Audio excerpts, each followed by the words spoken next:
আমি শুনতে চেয়েছিলাম যে তাদের মূল প্রতিষ্ঠান কি। উনি বললেন বিডিডিএল। তো আমি বললাম যে এটা একটা হাউজিং কোম্পানি, তারা ফ্ল্যাট বাড়ি তৈরি করেন এবং তাদের নাম যশ আছে, এটা অনেক পুরনো প্রতিষ্ঠান, আমি এরকমভাবেই জানতাম। তো তাদের অফিসটা ধানমন্ডি 27, সেখানেও আমার যাওয়া হলো, দেখে ভালোই লাগলো। তো পরে শুনলাম যে একাধিক জায়গায় তাদের অফিস আছে, ওই বিল্ডিংটা নতুন।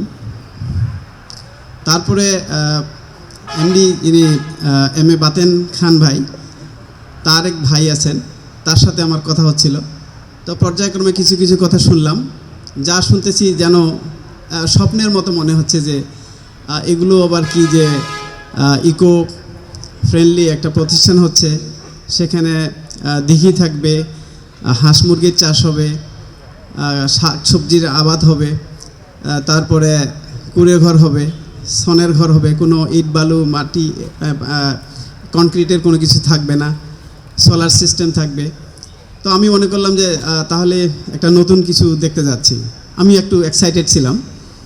তো আস্তে আস্তে এসে বাতন ভাইয়ের সাথেও খানিকটা আলোচনা হলো। ওনাকে আজকেই প্রথম আমি দেখলাম।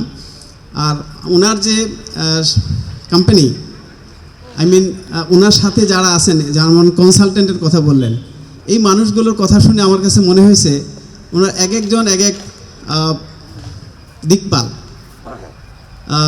যিনি মাটি নিয়ে কাজ করেন, আসলে মনে হচ্ছে যে মাটির উপরে ব্যাপক গবেষণা করেছেন, অনেক লেখাপড়া আছে তার, আসলে ভেতরে থাকলে বের হয়ে আসে। সেটাই আমি অল্প কিছুক্ষণ বক্তব্য, নাইম ভাইয়ের যে বক্তব্য শুনলাম।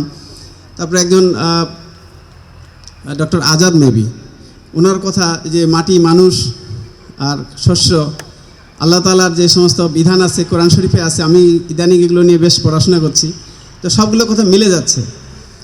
তো এরপরে মিজান ভাই এবং সর্বশেষ বাতেন ভাই যে বক্তব্য দিলেন, আসলে আমি মনে করেছিলাম যে দুই একটা কথা বলবো বাতেন ভাই বলার আগে।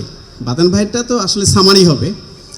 তো আমি যে কতটা ইমপ্রেসড হলাম আজকে এখানে এসে, পরিবার থেকে একেবারে আলাদা হয়ে, পরিবারকে সময় না দিয়ে এখানে এসে হয়তো বোর্ড হয়ে যাব, হয়তো ভাববো যে আমি আসলে গেইন করতে এসেছি না লস করতে এসেছি। তো দেখলাম যে দিন শেষে আমি আসলে গেইনই করেছি, কারণ অনেক প্রতিভাবান মানুষের কথাবার্তা শুনে আমি সত্যিই ইমপ্রেসড। এই কথাটুকু শুধু বলতেই আমি এখানে আসতে চেয়েছিলাম। আর বাতান ভাইয়ের বক্তব্য শোনার পর আমার অনেক প্রশ্নের উত্তর আমার ওখানে পাওয়া হয়ে গেছে। সো আমি আর বেশি কথা বলবো না, এইটুকু বলবো যে বাতেন ভাইয়ের নিয়ত যদি ঠিক থাকে, আর নিয়ত ঠিক থাকবে এটা প্রমাণ হয়ে গেছে অনেকভাবে, তাহলে আমাদের যদি একটু প্রাইসটা কমিয়ে দিতে পারেন, তাহলে আমরা ইনশাল্লাহ আপনার এই প্রজেক্টে থাকব। এবং আমি এটুকু বলতে পারি যে আমার অনেক অনুসারী আছে। আমার বয়স এখন 56-57 চলছে। বিভিন্ন প্রতিষ্ঠানে কাজ করেছি। আমি ব্যাংকিংয়ে আসছি, ধরুন 26-27 বছর কাজ করছি। এর আগে আমি শিক্ষকতা করেছি এবং ছাত্র জীবন থেকে আমি শিক্ষকতা করেছি। আর প্রথমের প্রশ্নটা যেটা আমি বলতে চাই যে আমি একজন কৃষক সন্তান। আমি ক্লাস 8 পর্যন্ত যখন ছাত্র ছিলাম, আমি আমার বাবার সাথে মাঠে কাজ করেছি। আপনারা সবাই ভালো থাকবেন, তার স্বপ্ন বাস্তব হোক।